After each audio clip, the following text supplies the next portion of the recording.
दोस्तों जय हिंद। मैं हूं रवि शुक्ला और आप हमारे साथ देख रहे हैं the new Bharat. The new Bharat की तरफ से हम उम्मीद करते हैं आप जहां भी हैं स्वस्थ हैं, मस्त हैं और व्यस्त हैं। आज बुधवार की शाम और हम लेकर आते हैं टीएनबी कथा महाभारत की। टीएनबी महाभारत कथा के आज के इस अंक में अर्जुन ने पाई चाक्षुषी विद्या इस विषय पर लेकर के हमारे साथ एक बार पुनः एक कुशल प्रशासिका, एक कुशल समाज को नई दिशा देने का कार्य कर रही ऐसी आदरणीय लीला महनले जी जुड़ती हैं और आदरणीय मधुकर सिधै जी। हाँ, इसका उद्देश्य है कि हम किसी भी रूप में हमारी उन पुरानी कहानी, किस्से, प्रसंग जो बने हुए हैं, जिन्हें किसी न किसी कारण हम खोते जा रहे हैं, उन्हें दोबारा से आपके बीच स्थापित किया जाए। कौशलम ट्रस्ट और द न्यू भारत के संयुक्त तत्वावधान में हम इसे लेकर आते हैं रविवार और बुधवार की शाम। तो आइए, मैं आदरणीय मधुकर जी से निवेदन करता हूं कि आप आएं और आज के इस कार्यक्रम का शंखनाद रखें। सर, स्वागत है। नमस्ते सभी श्रोताओं को, लीना जी को और रवि जी को मेरा नमस्ते। पहले प्रार्थना बोलूंगा, बाद में शंखनाद होगा और उसके बाद आज का जो श्लोक है वो है, ज्या ज्या ठिकाणी मन जाये माझे त्या त्या ठिकाणी निज रूप तुझे, मी ठेवितो मस्तक ज्या ठिकाणी तेथे तुझे सद्गुरु पाय दोन्ही। यही श्लोक है। पहले प्रार्थना। शंखादौ चंद्र दैवत्यम कुक्षो वरुण देवता पृष्ठे प्रजापतिश्चैव अग्रे गंगा सरस्वती त्रैलोक्ये यानि तीर्थानि वासुदेवस्य चाज्ञया शंखे तिष्ठन्ति विप्रेन्द्र तस्मात् शंख प्रपूजयेत्। मम पुरा सागरोत्पन्नो विष्णुनां विधृतः करे नमितः सर्वदेवेश्य पांचजन्य नमोस्तुते। ओम पांचजन्याय विद्महे पावमानाय धीमहि तन्नः शंख प्रचोदयात्। ओम शंखाय नमः।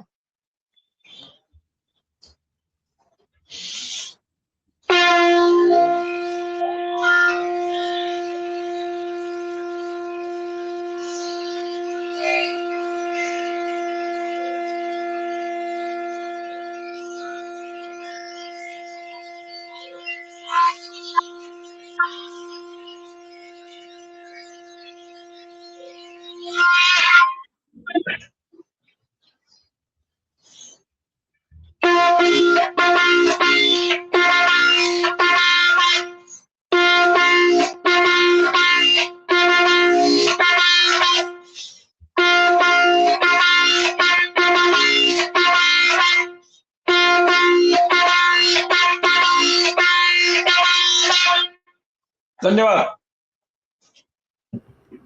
बहुत धन्यवाद सर। आइए आदरणीय मैम को आमंत्रित करते हैं और आज विशेष रूप से मैडम हमारे साथ में एक नई कथा के साथ उपस्थित हैं। कथा ऐसी है जो मुझे लगता है कि बहुत कम लोगों को पता है इसके बारे में, क्योंकि आमतौर पे जो हम social media, WhatsApp, Facebook, LinkedIn या कहीं पर भी पढ़ते हैं, मैम ये कथा मुझे बहुत कम पढ़ने को या मैंने जब इसको एक दो लोगों से पता किया तो भी उन्हें उनके पास तक जब पोस्टर गया तो वो नयापन था उनके लिए। तो मुझे लगता है कि आज यकीनन हर किसी के लिए जिज्ञासा अधिक होगी जो भी इसे सुनेंगे, और मेरा आपसे वही पुनः अनुरोध है कि आप अपने प्रियजनों के साथ, इष्ट मित्रों के साथ इसे साझा करें, जिनके साथ आप चाहते हैं कि इस तरह के कार्यक्रम जरूर साझा किए जाएं। स्वागत है मैम। अभी सबसे पहले रवि जी की बात सही है। क्या बात? रवि जी की बात सही है कि ये कथा कम लोगों को पता है। Yes yes. मुझे लगता है कि कथा तो शायद पता होगी, पर ये उसका जो प्रसंग, उसका पूरा विवरण उन्हें नहीं पता होगा, ऐसा मुझे लगता है। चलिए मैं गणेश वंदना से आरंभ करती हूँ। वक्रतुंड महाकाय सूर्यकोटि समप्रभ विघ्नं कुरु मे देव सर्वकार्येषु सर्वदा। और श्री कृष्ण के लिए, त्वमादिदेवः पुरुषः पुराणः त्वमस्य विश्वस्य परन्निधानं वेत्तासि वेद्यं च परं च धाम त्वया ततं विश्वमनन्तरूप। और ये बता देना, मैं ठीक समझती हूँ कि आज जो मधुकर जी ने जो श्लोक बजाया था वो मराठी भाषा का श्लोक है। श्लोक तो उसे नहीं कहेंगे, पर हाँ, उसे दोहा होता है हिंदी में, तो उसी तरह से मराठी में एक अलग तरह की काव्य रचना है जिसका नाम है अभंग। तो ये उसी अभंग में से एक जो आज उन्होंने हमें बजा करके सुनाया। आते हैं अर्जुन की कथा पर। तो अभी हम इस पूरे महाभारत के जो पूरा आख्यान जो हम कर रहे हैं, एक बात मैं यहाँ पर कहना चाहती हूँ कि ये आख्यान कहने का एक उद्देश्य है, और वो उद्देश्य ये है कि हमारी जो हमारे हम कहते हैं कि हम 150 करोड़ भारतीय हैं, लेकिन इस भारत में रहने वाले जो भारतीय हैं, उन्हें सबसे पहले अपनी विरासत को समझना होगा और उसके प्रति गौरवान्वित होना होगा, क्योंकि ये ऐसी विरासत है जो आपको संसार के दूसरे किसी भी संस्कृति में देखने को नहीं मिल सकती है। अत्यंत पुरातन, और केवल पुरातन विरासत हो ऐसा इसका महत्व नहीं है। इस विरासत ने, इस हमारी संस्कृति ने ऐसी प्रकांड कलाओं को जन्म दिया है, ऐसी प्रकांड विद्याओं को जन्म दिया कि जिसके सामने आज दुनिया नतमस्तक है। तो जैसे अगर हम संगीत की भी बात को ले लेते हैं, तो जो भारतीय शास्त्रीय संगीत है, जो भारतीय शास्त्रीय संगीत में जो राग हैं, रागों की परंपरा है, जो वाद्यों की परंपरा है, तो और उसमें हम इतना अधिक उसमें हम आगे जा चुके हैं। मतलब वो ज्ञान ऐसा है कि बहुत ही गहराई तक जितना हम चले जाएं, वो ऐसा लगता है कि अभी पूरा ही नहीं हुआ है। जितना हम डूबते जाएं गहरे, उतना हमें पता चलता है कि इसकी गहराई और अधिक है। ऐसे ही आयुर्वेद कह लीजिए, ज्योतिष शास्त्र कह लीजिए, है ना, स्थापत्य शास्त्र कह लीजिए, व्याकरण शास्त्र कह लीजिए, तो ऐसी जो हमारी परंपरा है, इस पूरी परंपरा पर आज हमारा ध्यान हट गया है, और इसीलिए ये महाभारत का जो पूरा कथा है, इस कथानक को समझना, ये कम से कम इस कथानक को जानना, ये बहुत ही आवश्यक बात हो जाए।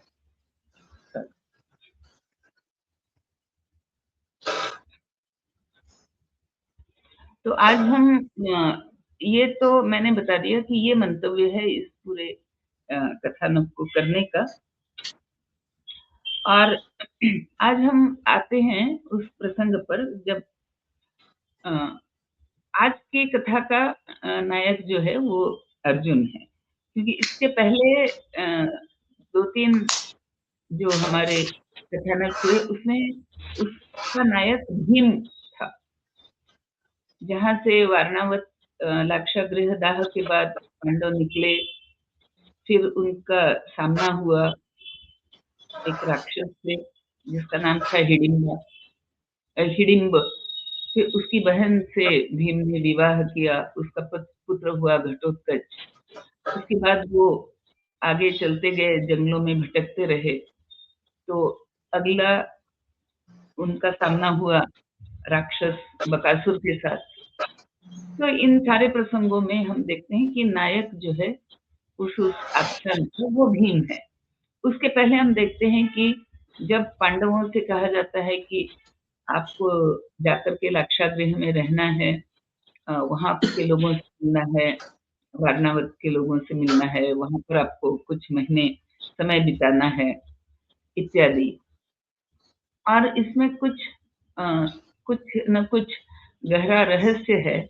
इस बात को भाप तो लिया युधिष्ठिर ने, लेकिन उसका भापना जो था वो कितना सही था, इसका प्रमाण इससे मिलता है कि विदुर भी उसे इस संकट की पूर्व सूचना एक सांकेतिक रूप में दे देते हैं।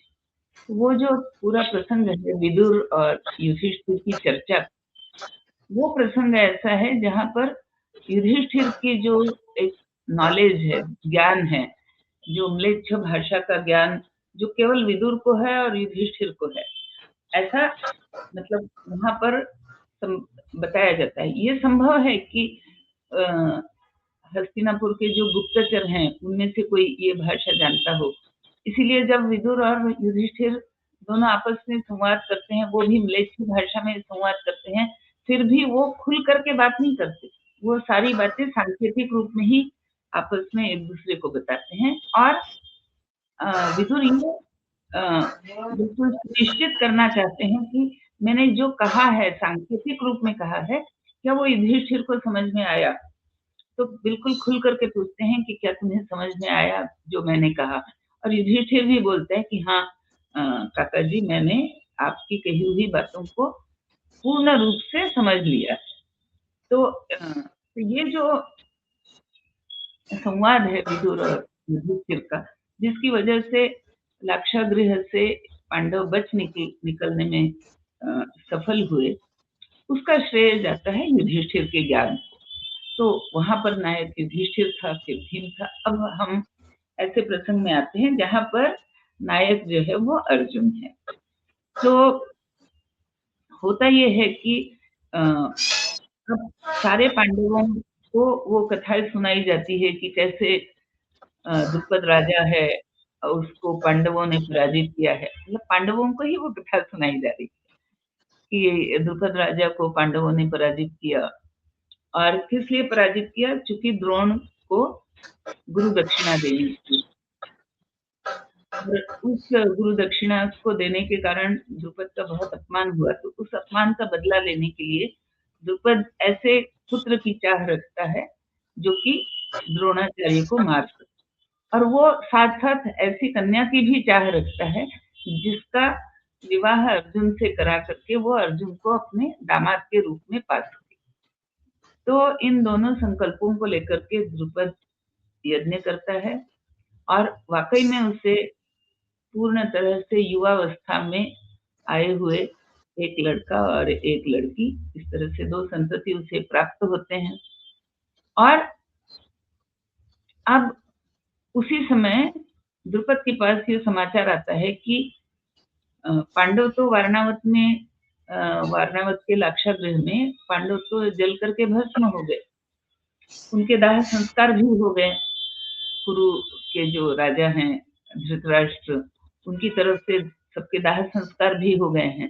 तो अब जो तुम्हारी पुत्री जिसको तुमने मांगा था देवताओं से कि उसके निमित्त तुम अर्जुन को दामाद बना पाओगे, अपने पक्ष में मिला पाओगे, द्रोण के पक्ष से विमुख कर पाओगे, वो तो संभव होगा नहीं अब, क्योंकि अर्जुन ही नहीं बचा।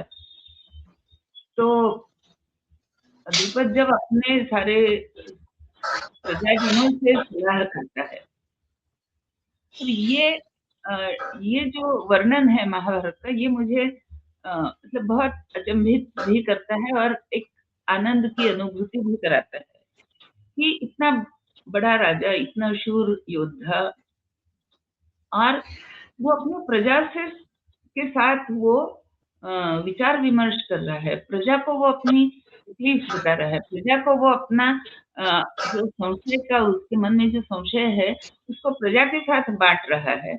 और वो प्रजा से कहता है कि ये समाचार एक तरफ कि अब पांडव नहीं रहे, उनका वारणावत में देहांत हो गया, और दूसरी तरफ ये मेरी मांगी हुई कन्या जिसे अग्नि ने स्वयं मुझे प्रदान की है, जिसको मैंने इसलिए मांगा था ताकि इसका विवाह अर्जुन से हो और अर्जुन मेरा दामाद बने। तो अब मुझे क्या करना चाहिए? और प्रजाजन उसे समझाते हैं और उसे सलाह देते हैं कि तुम द्रौपदी का स्वयंवर करो, और अगर पांडव, और हो न हो पांडव जीवित ही होंगे, क्योंकि वो ऐसे योद्धा हैं और ऐसे पुण्यवान व्यक्ति हैं कि जिनकी मृत्यु इस तरह से आकस्मिक रूप से नहीं हो सकती, ना होनी चाहिए। तो तुम स्वयंवर रचो अगर, तो हो सकता है कि अगर वे जीवित हों कहीं भी, तो समाचार पा करके वो स्वयंवर में अवश्य उपस्थित होंगे। इसलिए द्रुपद ने स्वयंवर घोषित किया और उसी स्वयंवर में काफी दान दक्षिणा दी जाएगी, ये सोच करके कि पांडवों को कथा बताने वाला जो ब्राह्मण है, वो उनसे बताता है कि देखो मैं तो अपने बहुत सारे शिष्यों को लेकर के मैं पांचाल देश जा रहा हूँ और वहां पर मुझे दान दक्षिणा मिलेगी, तो तुम लोग भी ब्राह्मण हो। मतलब वो पहचान नहीं पाता है कि ये पांडव है, क्योंकि पांडव ब्राह्मण के वेश में रह रहे हैं। तो वो कहते हैं कि तुम भी ब्राह्मण हो तो तुम हमारे साथ चलो। लेकिन उस समय पांडव मना कर देते हैं। वो कहते हैं कि हम इस पर विचार करेंगे। तो और बाद में वो विचार यही करते हैं कि हमें पांचाल में जाना चाहिए, पांचाल देश में। और तभी जो उनके पितामह हैं, प्रपितामह जो कि व्यास जी, वो प्रकट होते हैं उनके सामने। उनको व्यास जी भी यही उपदेश देते हैं कि तुम सारे लोग पांचाल जाओ और देखो क्या होता है स्वयंवर में। और एक तरह से व्यास जी उनको एक इंगित भी करा देते हैं कि वहां पर तुम्हें कोई न कोई सफलता अवश्य मिलेगी। लेकिन अब जो पांडव निकले पांचाल देश जाने के लिए, तो रास्ते में फिर से गहन वन, और वन में जो संकट है वो हमेशा होता है। तो सारे पांडव अर्जुन को कहते हैं कि मशाल लेकर के, अर्जुन कहते हैं कि मैं आगे चलता हूँ और आप लोग मेरे पीछे आओ। इस तरह से वो जा रहे हैं। जब पांडव, रात का समय है और नदी में उन्हें कुछ स्वर सुनाई देते हैं, मानो कुछ लोग आपस में बात कर रहे हों, क्रीड़ा कर रहे हों। और दूर से तो लगता है कि वो स्वर उनके प्रसन्नता के स्वर हैं, लेकिन जैसे जैसे वो पास जाते हैं तो एक बहुत ही क्रोधित स्वर उन्हें सुनाई देता है। और वो जो क्रोधित स्वर है वो उनसे कहता है कि खबरदार तुम लोग आगे मत बढ़ना, क्योंकि यहाँ पर इस नदी में मैं अपने परिवार के साथ यहाँ पर जल क्रीड़ा करने के लिए यहाँ पर आया हुआ हूँ। रात का समय है, ये समय जो है ये गंधर्वों का समय कहा जाता है, यक्षों का समय कहा जाता है, जो मनुष्य से अन्य योनि के जो लोग होते हैं, जो कि निशा के समय, रात्रि के समय विचरण करते हैं, उनका ये समय कहा जाता है। तुम मनुष्य हो तो तुम आगे मत बढ़ना और तुम्हारी ये जो मशाल है इसे तुम बुझा भी दो। तो अर्जुन ये सोचता है कि ये कोई क्रोधित व्यक्ति है और ये अगर मैंने मशाल जला करके रखी तो ये हमें आसानी से देख पाएगा, और अगर इसने कुछ अस्त्र शस्त्र चलाने का सोचा तो उसके लिए तो हम बड़े आसानी से उसके लक्ष्य बन जाएंगे। तो पहले तो अर्जुन क्या करता है कि वो मशाल उसको बुझा देता है। लेकिन अर्जुन को ये विद्या भी प्राप्त है कि वो अंधेरे में देख सकता है। तो जैसे ही उसको ललकारने वाला जो गंधर्व है, तो उस अर्जुन भी बोलता है कि देखो ये नदी है और नदी पर सबका समान हक है, और ये भूमि है और ये जंगल है, इन पर भी सबका समान हक है। तो तुम ये कैसे कह सकते हो कि चूंकि तुम जल क्रीड़ा कर रहे हो इसलिए दूसरा कोई सामान्य मनुष्य यहाँ नहीं जा सकता है। ये मतलब एक तरह से वो जो वीआईपी कल्चर है उसको अर्जुन टोकता है और कहता है कि ये उचित नहीं है। तुम कोई भी हो, लेकिन अगर तुम नदी में स्नान कर रहे हो, जंगल में, तुम जंगल के रास्ते पर तुम जा रहे हो, तो तुम लोगों को नहीं कह सकते कि यहाँ से औरों का जाना आना वर्जित है। और तुमने चूंकि युद्ध की धमकी दे दी है, तो मैं भी तुम्हें ललकारता हूँ कि आओ तुम अपना नाम बताओ और युद्ध करो।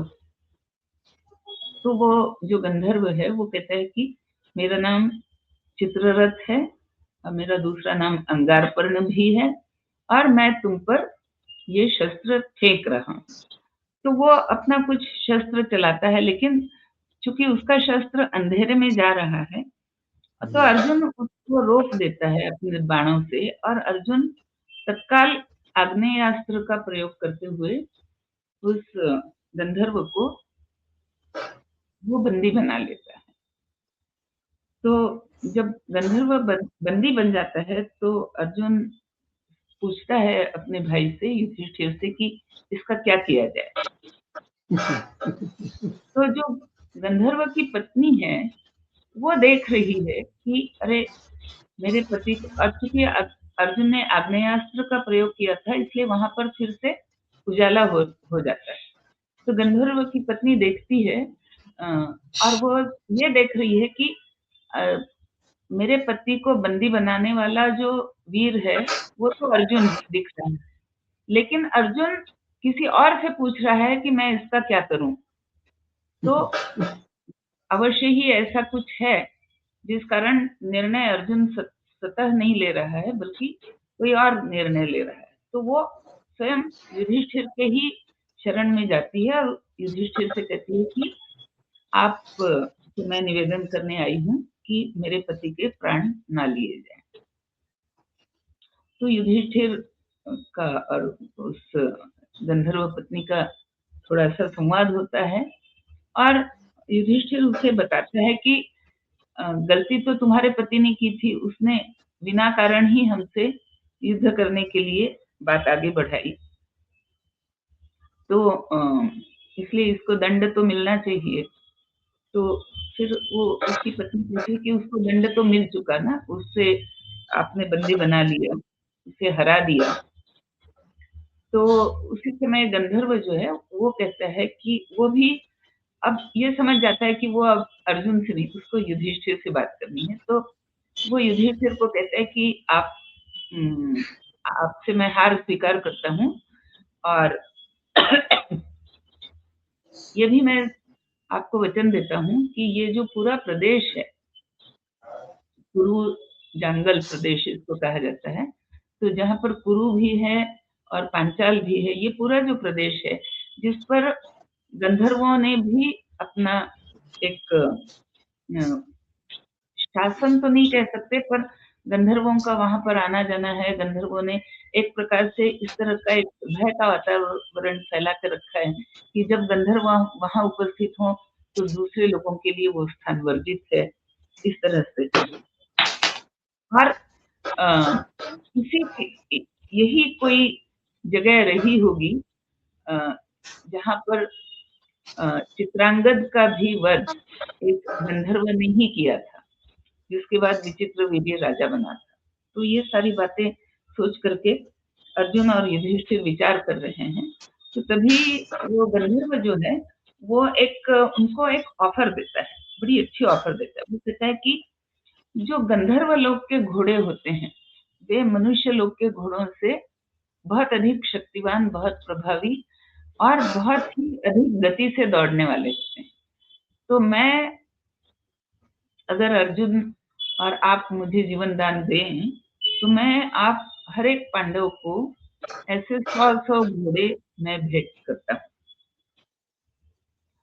तो अर्जुन कहता है कि और साथ में मेरे पास बहुत परिश्रम से मैंने एक विद्या पाई है जिसका नाम है चाक्षुषी विद्या। तो वो विद्या भी मैं अर्जुन को देने के लिए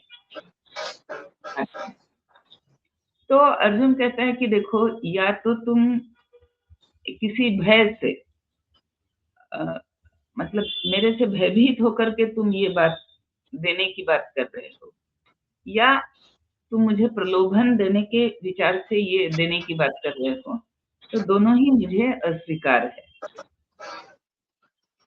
तो गंधर्व ये सोचता है कि ये अर्जुन या इसके जो साथ में जो पुरुष दिख रहे हैं वे बहुत ही अलग सामान्य मनुष्यों के लिए अलग इनका चरित्र है, क्योंकि ये एक भयभीत पराजित व्यक्ति से प्रलोभन के रूप में कुछ नहीं लेना चाहते, ना दान के रूप में कुछ लेना नहीं चाहते। मतलब बहुत ही उनका स्वाभिमान बहुत ही अधिक है। तो गंधर्व उससे कहता है कि नहीं, मैं ये तुम्हें दान या भय के कारण देने की बात नहीं कर रहा, क्योंकि मैं तुमसे मित्रता की इच्छा रखता हूँ और मित्रता के कारण मैं ये देने के लिए तत्पर हूँ। और मित्रता का ये एक नियम है कि अगर मैं तुम्हें कुछ दे रहा हूँ तो तुम भी मुझे कुछ दोगे। मैं तुमसे ये आग्रह करता हूँ, विनती करता हूँ कि तुमने जो आग्नेयास्त्र मुझ पर चलाया वो विद्या तुम मुझे सिखाओ, ताकि मैं भी आग्नेयास्त्र का प्रयोग कर सकूं। तो इस प्रकार दोनों में बातचीत होती है और अर्जुन को ये चाक्षुषी विद्या, ये गंधर्व जो है वो चाक्षुषी विद्या देता है। तो चाक्षुषी विद्या क्या होती है कि ये विद्या होती है कि पृथ्वी के अंदर जो भी खनिज हैं, जो भी रत्न हैं, जो भी ऐसी बातें जिनके कारण प्रदेश में समृद्धि आ सकती है, जमीन के अंदर जहाँ पर जल है, जल के स्रोत हैं, या बहुत अच्छे किस्म के जो पत्थर हैं वो हैं अगर, तो ये सारा वो व्यक्ति देख सकता है कि इस जमीन के अंदर ऐसा क्या है जो मेरे लिए उपयुक्त है या जो समाज के लिए उपयुक्त है, जिसका हम जिसको हम एक खनिज की तरह हम उसका माइनिंग कर सकते हैं या उसको हम पृथ्वी से निकाल सकते हैं। क्योंकि ये अगर विद्या है तो आदमी बहुत सटीकता से उसी जगह पर खुदाई करेगा जहाँ वो देख पा रहा है कि यहाँ पर कुछ मुझे मिलने वाला है। तो इस प्रकार की चाक्षुषी विद्या वो गंधर्व जो है वो अर्जुन को देता है। और जब ये पूरा संवाद हो रहा है तो उस समय गंधर्व बार बार अर्जुन को ये कहता है कि हाँ, मैंने, अब तुम लोग कौन हो, मैंने जैसे ही ये आग्नेयास्त्र इसने मुझे चलाया और बंदी बनाया तो मैंने समझ लिया कि ये कौन हो सकते हैं। तो और अब मैं पूरे विश्वास के साथ जान गया हूँ कि तुम लोग कौन हो, तुम लोग पांडव हो। तो और वो बार बार उन्हें संबोधन करते हुए उन्हें तपति नंदन इस प्रकार उनका संबोधन करता है। तो फिर युधिष्ठिर उससे पूछता है, अर्जुन भी पूछता है कि हम लोग तो अपने आप को कौन्तेय कहते हैं, मतलब कुंती के पुत्र, और तुम कह रहे हो तपति नंदन अर्थात तपति के पुत्र, तो ये रहस्य क्या है, ये तुम हमें बताओ। तो ये गंधर्व जो है वो उन्हें तपति, जो सूर्य की पुत्री है और जिसका विवाह हस्तिनापुर का ही एक कुरुवंशी एक सम्राट, जो कि जिसका नाम है संवरण, उसके साथ तपति का विवाह होता है और उन्हीं की संतान है कुरु, जिसके कारण ये पूरा वंश का नाम कुरुवंश चला। तो गंधर्व बताता है कि तुम्हें भले ही किसी ने ये इतिहास नहीं बताया हो, लेकिन तुम न केवल कुरु के वंशज हो, बल्कि तुम सूर्य की पुत्री के भी वंशज हो और तुम्हारी परंपरा या तुम्हारी विरासत इतनी बड़ी है।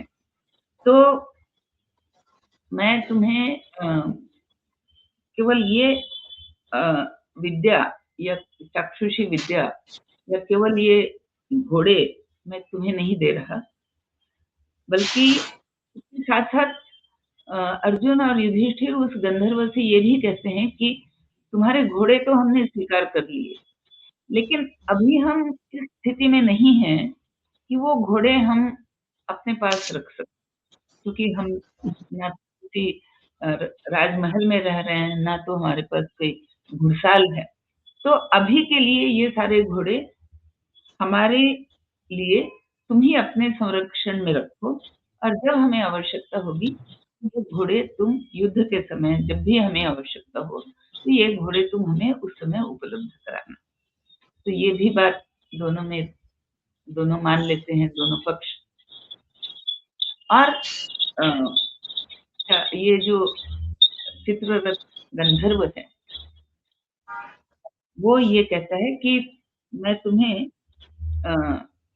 और भी कुछ बता सकता हूँ, पर अभी मैं केवल ये देख पा रहा हूँ, एक बहुत सीमित काल का भविष्य में देख पा रहा हूँ, वो भी इसी चाक्षुषी विद्या के कारण एक सीमित काल का भविष्य में देख पा रहा हूँ, जो कि मुझे बताता है कि तुम अगले जिस भी स्थान पर जा रहे हो वहां पर तुम्हें यश मिलने वाला है, और ये यश तुम सभी को मिलने वाला है। तो पांडव बड़े खुश हो जाते हैं कि चलो कोई तो यश मिलने की बात हो रही है। और फिर गंधर्व अर्जुन को बताता है कि ये जो चाक्षुषी विद्या मैंने तुम्हें बताई है, इसका प्रयोग ऐसा नहीं कि अर्जुन उसका प्रयोग तत्काल कर सकता हो, मतलब वो विद्या जो पाई उसने उसे सिद्ध भी करना पड़ता है, यानी उसको अभ्यास से निरंतर उसका अभ्यास करते रहने पर धीरे धीरे धीरे वो विद्या अपना असली स्वरूप प्रकट करती है। तो इसलिए कोई ये ना समझे कि अगर गंधर्व को उनका छोटा एक भविष्य दिख रहा है कि भविष्य में, निकट भविष्य में वो यश संपादित करने वाले हैं, तो अर्जुन को क्यों नहीं दिखा? ये प्रश्न मन में नहीं उठना चाहिए, क्योंकि अर्जुन को अभी तत्काल नहीं दिखेगा। जब अभी तो उसने उस सारे सिद्धांत को सुन लिया है, समझ लिया है, लेकिन उसका स्वाध्याय करना अभी बाकी। तो इस प्रकार अर्जुन के पास एक नई विद्या आती है। तो यहाँ 2 बातों का मैं उल्लेख करना चाहती हूँ। पहली बात तो एक तो हमें ये अंतर दिखाई पड़ता है कि पांडवों का स्वभाव कह लीजिए, या जैसे पांडव पहले भी वन में रहे थे तो उन्हें वेद विद्या सिखाई गई थी, जो कि कौरवों को नहीं सिखाई गई थी। अब यहाँ पांडव दोबारा वन में भटक रहे हैं, तो उन्हें किसी और निमित्त से एक और विद्या सीखने को मिल रही है। लेकिन हम इस पूरे महाभारत के प्रसंग में ये देखते हैं कि जिसे हम अपने गुणों में या अपनी विद्या में वृद्धि करे, ऐसा जिस प्रकार पांडवों के साथ घटित होता है, उस प्रकार कौरवों के साथ घटित नहीं होता है। वो एक प्रकार से अपने एक कोष में बंधे हुए हैं, उस कोष से वो कभी बाहर नहीं निकल पाए। ऐसा एक ये पूरा वर्णन देख करके मिलता है कि पांडवों को कई तरह की विद्याएं पांडवों ने पाई, जो कि कौरव उन विद्याओं को नहीं पा सके। एक तो ये बात। दूसरी बात कि अर्जुन के जीवन में ऐसे प्रसंग 3 बार आते हैं जब गंधर्व जो हैं वो स्वयं ही उसके साथ मित्रता का प्रस्ताव रखते हैं, मित्रता करते हैं, और उन गंधर्वों की मित्रता के कारण अर्जुन को अंततोगत्वा बहुत अधिक लाभ होता है। तो एक तो ये प्रसंग है इस पहले गंधर्व का, चित्ररथ। फिर आगे दूसरी कथा आती है दूसरे गंधर्व की, कि उसके कारण भी अर्जुन को दूसरी एक विद्या प्राप्त होती है जिसका नाम है मोहिनी विद्या, ताकि अगर शत्रु हो और उस पर वो अस्त्र चलाए तो शत्रु के लोग कुछ काल तक सारे के सारे मूर्छित हो जाएं। इस प्रकार की एक विद्या वो भी अर्जुन सीखता है। तीसरी बार अर्जुन जो है वो गंधर्वों के सामने फिर से एक बार जाता है, जब वो स्वर्ग में है, इंद्र के साथ है, गंधर्वों के साथ है, अप्सराओं के साथ है, और वहां पर अर्जुन गंधर्वों से गान विद्या और अप्सराओं से नृत्य विद्या सीखता है, और उसका फिर अंततोगत्वा उसे बहुत अधिक लाभ मिलता है। लेकिन एक महत्व की बात यह है कि जो इस तरह से, चाहे वो किसी भी प्रसंगवश हो, लेकिन जिन्हें देशाटन करने का मौका मिलता है, जिस पर देशाटन के प्रसंग आते हैं, तो उन प्रसंगों के कारण वे कुछ ऐसी बातें सीखते हैं, सीखने में उनको अवसर मिलता है या उन्हें एक आवश्यकता के कारण ही सही, वो ऐसी बातें सीखते हैं, ऐसी विद्याएँ सीखते हैं, जो कि अपने घर में, जिसको हम कहते हैं ना आइवरी टॉवर, तो अपने घर में आराम से सुख से कोई बैठा हुआ है, भले ही वो राजपुत्र है, भले ही वो धृतराष्ट्र का पुत्र होने के कारण शक्तिवान है, सामर्थ्यवान है, थोड़ी बहुत शस्त्र विद्या गुरु से सीख भी ली है, लेकिन वो जो एक पूरे जीवन को समग्रता से देखने के लिए जो एक दर्शन की आवश्यकता होती है या अधिक विद्याओं का विस्तार करने की आवश्यकता होती है, वो अवसर या मैं कहूँगी कि वो सौभाग्य धृतराष्ट्र के पुत्रों को कभी प्राप्त नहीं हुआ, जो कि पांडवों को बार-बार प्राप्त होता है। और इसका कारण यही समझ में आता है कि पांडवों का स्वभाव जो है, वो एक पुण्यवान व्यक्ति का स्वभाव है, क्योंकि उनके स्वभाव में ईर्ष्या नहीं है, जैसी दुर्योधन के स्वभाव में। तो हमें भी ये पढ़ाया जाता है बचपन में, ये हमने इसमें श्लोक पढ़ा था कि मनुष्य के जो षड रिपु होते हैं, 6 रिपु होते हैं, 6 शत्रु होते हैं, जो कि मनुष्य के अंतर्मन से ही निकलते हैं। उसमें जैसे क्रोध है ना, काम है, क्रोध है, लोभ है, मोह है और ईर्ष्या। तो ईर्ष्या एक बहुत बड़ा शत्रु है, जो कि मनुष्य को आगे बढ़ने से रोकता है।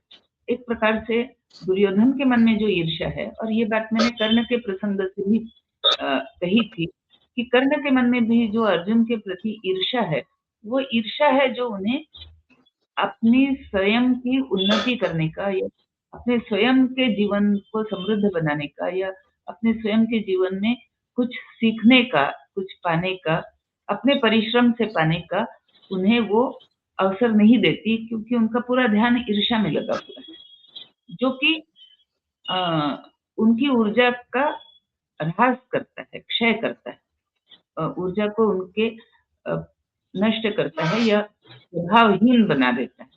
जबकि जो पांडव जो ईर्ष्या नहीं करते, तो वे अपनी ऊर्जा को समेट करके रखते हैं, तो वे अधिक ऊर्जावान बनते हैं, जिसके कारण ना तो वे संकट के समय डिगते हैं और ना ही जब उन्हें पराक्रम दिखाने की आवश्यकता होती है, तो वो पराक्रम में कहीं कम पाए जाते हैं। तो ये एक बहुत बड़ा शत्रु है ईर्ष्या, जिससे हमें बचने का प्रयास करना चाहिए। और ईर्ष्या करने वाला कौन होता है? जो ये मानता है कि सामने वाला मेरे से अधिक बेहतर है, अधिक श्रेष्ठ है, चाहे वो किसी भी गुण के कारण हो, चाहे वो पराक्रम में श्रेष्ठ हो, बल में श्रेष्ठ हो, अन्य गुणों में श्रेष्ठ हो, गुरु भक्ति में श्रेष्ठ हो। लेकिन जब हमें लगता है कि सामने वाला हमसे किसी न किसी मामले में श्रेष्ठ है और हम उस ऊंचाई तक नहीं जा पा रहे हैं, उसके कारण जो एक चिढ़ होती है मन में, वो चिढ़ जो है वही ईर्ष्या का कारण बनती है। तो उस चिढ़ से और उस ईर्ष्या से हमें बचने की आवश्यकता है। और इससे बचने के मैंने अनुभव किया, इसके 2 उपाय हैं। पहला उपाय तो ये कि उस व्यक्ति पर चिढ़े बिना आप अपने कौशल्य को बढ़ाओ, ताकि आप भी उसी तरह का कौशल्य प्राप्त हो जैसा उस व्यक्ति ने पाया है। और दूसरी बात कि अगर आपको लगे कि आप उतने समर्थ नहीं हैं कि उस कौशल्य को पा सकते हैं, तो आप इस बात को स्वीकार करिए कि आप में उतनी सामर्थ्य या उतनी क्षमता नहीं है। तो इसको अगर व्यक्ति स्वीकार कर लेता है, तो वो ईर्ष्या के द्वेष से या ईर्ष्या का जो अपराध है, उससे वो बच सकता है। तो ये प्रसंग है कि अर्जुन और गंधर्व के आपसी युद्ध का। और यहाँ मैंने 2-3 बातें नहीं बताई, क्योंकि वो ऐसी हैं कि कथानक को आगे बढ़ाने के लिए अभी उनका बताने की कोई आवश्यकता मुझे नहीं दिखी। लेकिन ये जो गंधर्व और अर्जुन का जो भेंट होती है पांडवों की और गंधर्व की, उसमें वो गंधर्व पांडवों को और भी 2-3 जैसे वो तपति और संवरण राज्य की कथा बताता है, उस तरह से वो और भी कुछ कथाएँ पांडवों को बताता है। और सबसे महत्व की बात, वो पांडवों को 2 बातें कहते हैं। पहले तो वो अर्जुन को ये कहता है कि अर्जुन, तुम में चूँकि आत्म संयम अधिक है, ब्रह्मचर्य पालन का व्रत तुम्हारा अधिक प्रभावी है, इसलिए मैंने जो शस्त्र चलाया उसका तुम पर कोई प्रभाव नहीं पड़ा। उसका कारण ये नहीं था कि अंधेरा था और मेरा लक्ष्य चूक गया, बल्कि ये कारण था कि तुम्हारा जो संयमित रहने का जो तुम्हारा आत्म संयम का जो गुण है, उसके कारण मेरा शस्त्र प्रभावहीन हो गया। और जब तक मैं संभलता और किसी दूसरे बड़े शस्त्र की बात सोचता, तब तक तुमने मुझे आग्नेयास्त्र चला करके पराजित कर दिया। तो इससे एक बात हम और सीखते हैं कि अगर हमें दिखे कि सामने शत्रु है और वो आक्रामक हो रहा है, तो पहले ही वार में हम अगर उसको परास्त कर देते हैं या पहले ही वार में हम उसके सामर्थ्य को क्षीण कर देते हैं और उस पर हम पहले ही वार में अगर हम विजय पा लेते हैं, तो फिर आगे की बहुत सारी संभावनाएं, जो दुष्ट संभावनाएं हैं या बुरी संभावनाएं हैं, वो टल जाती हैं और जो अच्छी संभावनाएं हैं वो प्रकट हो जाती हैं। तो जो आज हम बात करते हैं कि कई बार हम देखते हैं कि लोग आक्रामक हो रहे हैं या कोई साजिश कर रहे हैं, एक ग्रुप बना करके साजिश कर रहे हैं, तो उन साजिशों को पहचानना बहुत ही आवश्यक है। और उनको पहचानना, उनके सामर्थ्य और शत्रु के सामर्थ्य को पहचानना और अपने सामर्थ्य को पहचानना और शत्रु पर तत्काल रूप से अगर वो वार कर रहा है तो उसके ऊपर ऐसा वार किया जाए कि तत्काल ही वो प्रभावहीन हो जाए। ये बहुत आवश्यक होता है। ये हम इस अर्जुन और इस गंधर्व के प्रसंग से समझते हैं। तो आज इतना ही, फिर अगली कथा में हम फिर आएंगे और रविवार को हम फिर से मिलेंगे। तो सबको पुनर्मिलामः, मतलब थोड़ा सा संस्कृत शब्दों का प्रयोग हम कर लेते हैं। तो बहुत बहुत धन्यवाद और दर्शकों को राम राम। धन्यवाद, बहुत बहुत धन्यवाद मैम। जिस तरह से आपने आज की इस कथा को हम सभी के बीच में परोसा, प्रस्तुत किया, मुझे लगता है कि हर किसी के लिए एक नया अनुभव रहा होगा और जो रसास्वादन है इसका वो सभी तक पहुंचा होगा।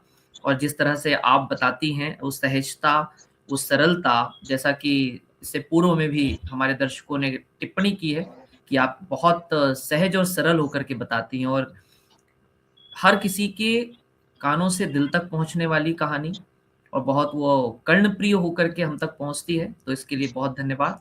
और अगली कथा के साथ में हम रविवार को आपसे फिर मुलाकात करेंगे।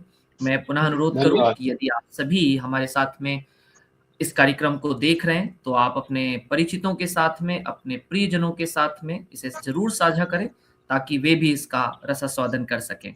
और हम इस तरह के कार्यक्रमों को इसलिए प्रमोट कर रहे हैं क्योंकि आदरणीय मैम हमारे साथ में हैं और कौशलम ट्रस्ट की तरफ से वे जब इसे प्रस्तुत करती हैं तो उसका उद्देश्य मात्र एक है कि आने वाली पीढ़ी तक हम संस्कार, मूल्य जो हमारे इतिहास में है, हम उसे आप तक पहुंचा सकें। तो आज के लिए इतना ही। मुलाकात होगी रविवार की शाम। तब तक के लिए धन्यवाद। जय हिंद। धन्यवाद। जय।